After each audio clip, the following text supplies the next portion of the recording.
नमस्कार फ्रेंड्स। आज हम डिस्कस करने वाले हैं आईटीआर 2 के बारे में।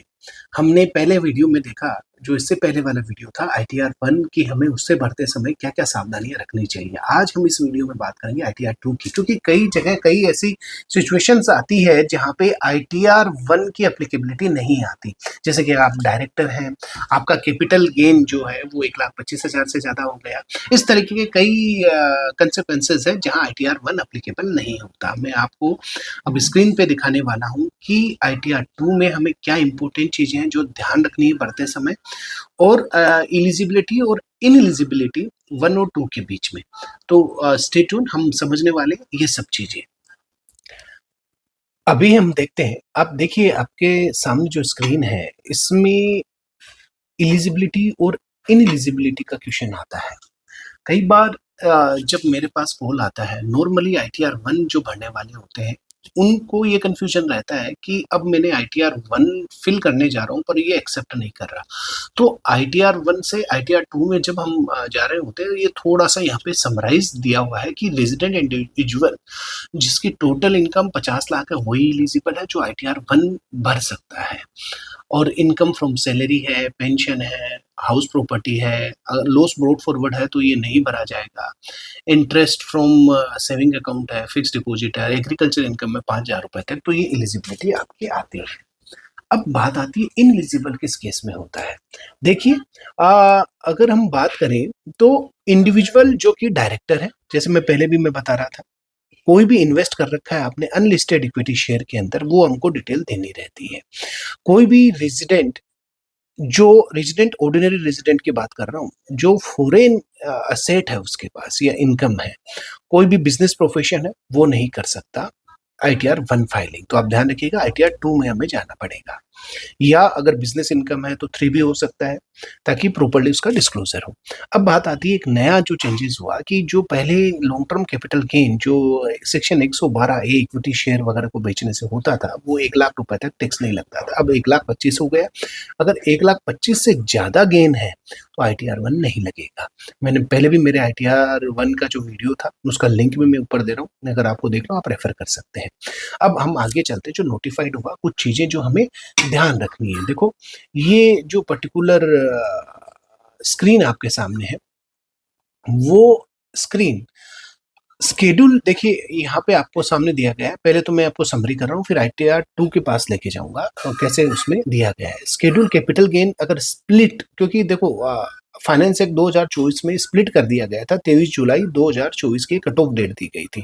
उससे क्या हुआ, टैक्स रेट भी चेंज हुआ और कैलकुलेशन भी चेंज की गई कि अब भाई इंडेक्सेशन नहीं मिलेगा। पर मैं आपको बता दूं, indexation long term capital gain में लैंड एंड बिल्डिंग पे दिया गया है, अगर वो 23 जुलाई 2024 से पहले की है। इंडेक्सेशन भी है और विदाउट इंडेक्सेशन भी। इंडेक्सेशन के साथ 20% जहां टैक्स लगता था, वो अब विदाउट इंडेक्सेशन 12.5% है। समझ गए। और अगर अब फिर क्या हुआ, फिर एक और चेंज हुआ 2024 के फाइनेंस एक्ट के अंदर। बाईबैक अगर आप शेयर कर रहे हैं तो उससे कोई इनकम है तो वो आप समझिएगा डिविडेंड इनकम शो करनी रहती है, तो उसकी कॉस्ट का क्या होगा जो है वो आपको लॉस कैरी फॉरवर्ड हो जाता है। तो जो अगर आप इनकम दिखा रहे हैं वो तभी होगा जब कैपिटल लॉस आपने शेयर बाईबैक अलाउड तभी होगा जब आपने रेस्पेक्टिव डिविडेंड इनकम दिखाई है। अब आप देखिए, असेट लायबिलिटी का डिस्क्लोजर होता था, वो असेट लायबिलिटी का डिस्क्लोजर पहले 50 लाख पर था, अब ये इसी साल 1 करोड़ तक कर दिया गया है। तो फ्रेंड्स, ये कुछ चीजें थी और टीडीएस के कुछ डिस्क्लोजर हैं वो दिए गए हैं। अब हम आप समझिए कि जो नोटिफाइड आईटीआर है उसको हम लेके चलते हैं आपके सामने। देखो, आईटीआर 2 आपके सामने फास्ट लूंगा ताकि हम कम समय में खत्म कर पाए। ये नॉर्मल चीजें हैं। एक चीज ध्यान रखनी है, ये वाला पॉइंट, एक्सरसाइज ऑप्शन 115 BAC 6, देखो बाय डिफॉल्ट न्यू रिजीम है। अगर आप उसको ऑप्ट आउट करना चाह रहे हैं तो आपको यहाँ पे यस करना पड़ेगा, क्योंकि अगर एक्सरसाइज 115 BAC क्या बोलता है, 6 ऑप्टिंग आउट के लिए बोलता है। अगर यस तो आप ऑप्टिंग आउट हो जाएंगे और आप ओल्ड रिजिम में आ जाएंगे। अब आप आगे चलते हैं। देखिए, बाकी की डिटेल नॉर्मली है। यहाँ पे ये 3 कंडीशन है। आपका चाहे इनकम कुछ भी नहीं हो तो भी आपको भरना पड़ता है कि 1 करोड़ से ज्यादा आपने डिपॉजिट करवाया है कोई भी करंट अकाउंट के अंदर, आपने 1-2 लाख से ज्यादा की अगर ट्रेवल की है फॉरेन कंट्री के अंदर तब, और 1 लाख से ज्यादा एक्सपेंडिचर हुआ है इलेक्ट्रिसिटी की कंजम्पशन पर। तो ये तीनों चीज़ें, भले ही आपकी इनकम ज़ीरो है तो भी आईटीआर हमको भरना रहेगा। अब आता है रेज़िडेंशियल स्टेटस, ये 182 दिन वो कैलकुलेशन पे नहीं जा रहा, पर कई क्वेरीज़ थी रेज़िडेंशियल स्टेटस पे, वो हम अलग सेपरेट वीडियो में उस पे लेके आएँगे। अब आके देखिए, जहाँ मेन-मेन चीज़ें हैं वो मैं आपको बताऊँगा। अगर डायरेक्टर इन कंपनी आप ड्यूरिंग द प्रीवियस ईयर हैं, तो आपको देना पड़ेगा, आईटीआर 1 में ये फैसिलिटी नहीं है। और अनलिस्टेड शेयर, जैसे कि आपने प्राइवेट लिमिटेड कंपनी पे कोई शेयर होल्ड कर रखे हैं, तो भी यहाँ पे आपको सब डिटेल देनी रहेगी। अब बात आती है कि शेड्यूल्स जो दिए गए हैं, आपका सैलरी इनकम है। सैलरी इनकम नॉर्मली आपको पता है क्या भरना है, क्या नहीं भरना ऑटोमेटिकली। हाउस प्रॉपर्टी, मेरे पहले वीडियो पे बताया कि हाउस प्रॉपर्टी पे आप डिटेल में बताइएगा। देखिए, मैं आपको बता दूँ, हाउस प्रॉपर्टी जो है आपकी, यहाँ पे 2 तरीके की इनकम होगी, लेट आउट और सेल्फ ऑक्यूपाइड। और सेल्फ ऑक्यूपाइड पे कई बार इंटरेस्ट का क्वेश्चन आता है, तो इंटरेस्ट 2 लाख तक अलाउड है सेल्फ ऑक्यूपाइड पे। और जो लेट आउट है यानी कि रेंट पे, उस पे भी 2 लाख तक ही है। अगर 2 लाख से ज़्यादा इंटरेस्ट आप क्लेम करना चाह रहे हैं, तो वो कैरी फॉरवर्ड हो जाएगा। तो ये मेनली मैंने आपको बताया हाउस प्रॉपर्टी के अंदर। वैसे तो डिटेल में बहुत सारी चीज़ें, कैपिटल गेन के अंदर आपको एक तो हमारा 112 जो सेक्शन था, वो अब क्या हुआ, एक ही कैलकुलेशन कर दी गई। पर यहाँ डिफरेंस ये आया कि एक तो इक्विटी ओरिएंटेड फंड है, और एक नॉर्मल हमारी जो लॉन्ग टर्म, जैसे लैंड, बिल्डिंग, ये एसेट्स है, तो उनकी कैलकुलेशन यहाँ पे दी जाएगी। आप देख सकते हैं कि शॉर्ट टर्म कैपिटल गेन है, पहले दिया गया उसको है, और 111 ए एक और शॉर्ट टर्म कैपिटल गेन है, जो कि इक्विटी शेयर वगैरह को बेचने, जो कि लिस्टेड होते हैं, एसटीटी पेड होता है उन पे। तो वो कैलकुलेशन यहाँ पे है। ये without land and building both पे है। इस पे एग्जम्पशन भी जो लॉन्ग टर्म होता है उस पर क्लेम कर सकते हैं, वो अभी मैं आपको डिस्कस नहीं कर रहा। तो ये नॉर्मल चीज़ें हैं। नॉन रेजिडेंट है तो उसको भी भरना रहता है। तो ये सारी चीज़ें यहाँ पे दी गई है। मैं फास्ट लेता हूँ। मेनली आपको, जो कि शॉर्ट टर्म लॉन्ग टर्म, आप ये एक डिफरेंट है, मैं केवल आईटीआर 2 गो थ्रू करवा रहा हूँ आपको, वो आपको ध्यान रखना है। अब आइए देखिए, ये सारी चीज़ें शॉर्ट टर्म लॉन्ग टर्म ये कैपिटल गेन के अंदर दी गई है।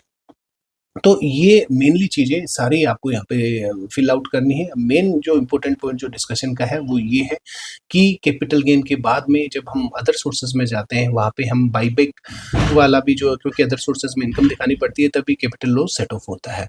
वर्चुअल डिजिटल एसेट वीडीए, यानी कि जैसे कि हम बात करते हैं हमारी बिटकॉइन वगैरह जो क्रिप्टो करेंसी है, उनकी इनकम के बाद दी गई है, इनकी रेट अलग दी गई है हमको, तो ये भी हमें अलग से शेड्यूल के अंदर दिखाना पड़ेगा, ना कि अदर सोर्सेज़ के अंदर। और अब एक जो हमारे शेड्यूल्स होते हैं, उसमें सबसे इंपॉर्टेंट शेड्यूल है एफए शेड्यूल। एफए शेड्यूल में यहाँ पे फिर आपको आई बटन पे देता हूँ। मैंने बड़े इजी लैंग्वेज में बताया कि एफए शेड्यूल भरते समय क्या क्या हमें ध्यान रखना पड़ेगा। तो ये चीज़ें आपको ध्यान रखनी है भरते समय। ब्रॉड फॉरवर्ड लॉसेस हैं, इनको आप जरूर चेक करिएगा ऑटो डिफॉल्ट पीछे। क्योंकि प्रॉब्लम क्या है, सपोज करो कहीं लॉस आया, पिछले साल आपका कुछ लॉस है, और इस साल आप उस लॉस को डालते नहीं है कि भाई नहीं, मेरे को तो कोई लोन पर्पस के लिए इनकम ज़्यादा दिखानी है, और वो लॉस सेट ऑफ नहीं होता। तो ध्यान रखिएगा, वो जो लॉस है वो खत्म हो जाएगा जितना जितना सेट ऑफ हो सकता था। तो ये ध्यान रखिएगा, जो भी आप भर रहे हैं प्रॉपरली भरें। पिछले के सालों के रिटर्न में देख लें। सॉफ्टवेयर में तो ऑलरेडी फिडेड रहता है, जैसे कि हम भरते हैं, तो वहाँ इतनी दिक्कत नहीं आती, क्योंकि वो ऑलरेडी पिक करता है। डोनेशन के बारे में मैं आपको बता दूं, ये बहुत ज़्यादा स्क्रूटनी की बातें बन गई है, एटीजीबी, क्योंकि पॉलिटिकल पार्टी का तो खास तौर पर है। तो आप ध्यान रखिए, जो भी पार्टी को आप डोनेशन दे रहे हैं एटीजी के अंदर, उससे हमारा जो फॉर्म है, आजकल ऑनलाइन निकलता है डोनेशन के लिए, उस डोनेशन के लिए वो फॉर्म आप ले लें, ताकि और आपकी रिफ्लेक्ट भी होनी चाहिए जो डोनेट दिया है ऑनलाइन, तब आप डिडक्शन क्लेम कर सकते हैं 50%। तो ये सारी चीज़ें मैं आपको बताया मैंने आपको कि ये ध्यान रखनी होती है। कुछ accumulated long term, short term, ये बहुत सारी चीज़ें हैं, यहाँ पे हम डिस्कस नहीं कर रहे। एग्जम्प्ट इनकम जरूर आप ध्यान रखिएगा। कोई भी एग्जम्प्ट इनकम है जो आपको मिल रही है, जैसे कि क्या होता है पीपीएफ पे इंटरेस्ट एग्जम्प्ट होता है, तो वो आप जरूर यहाँ पे डाल दीजिए। नाउ अब हम बात करते हैं कि नेक्स्ट, अगर एफएसआई, देखो ये क्या है, ये आप ध्यान रखिए, आउटसाइड इंडिया और उसकी टैक्स रिलीफ के बारे में। इस पे मैं सेपरेट एक वीडियो बनाऊंगा। ये जैसे फॉरेन असेट भी आप क्लिक करते हैं शेड्यूल एफ, तो उससे रिलेटेड ये सारी चीजें यहाँ के अंदर आएगी। अब देखिए टीआर, अगर आप टैक्स रिलीफ क्लेम कर रहे हैं आउटसाइड इंडिया, तो ये भी 3 चीजें होती है शेड्यूल एफ, एफएसआई और टीआर, ये तीनों हमको ध्यान से भरने पड़ते हैं, तभी जाके ये सारी चीजें कवर होती है। तो अब मेनली मैंने आपको बताया, और ये शेड्यूल एफ जो हमारे सामने है, मैं अभी इस पे मैंने आपको बताया, मैं ये शेड्यूल एफ मैं ऑलरेडी ले चुका हूँ, वो मैंने आई बटन पे आप पे क्लिक करके देख सकते हैं। तो फ्रेंड्स, इस तरीके से ये सारा आईटीआर 2 आपके सामने है। ये चीजें मेनली आपको ध्यान में रखनी है। ध्यान रखिएगा, कुछ भी चीज आप भर रहे हैं, आपको कोई भी कंफ्यूजन हो तो प्लीज आप कमेंट बॉक्स पे डाल सकते हैं। और मैं व्हाट्सएप नंबर भी दे रहा हूँ, अगर आपको कहीं भी कोई मेरे डिस्क्रिप्शन पे आपको मिलेगा। और request, please like subscribe my this YouTube video. Thanks a lot from my side. Thank you once again.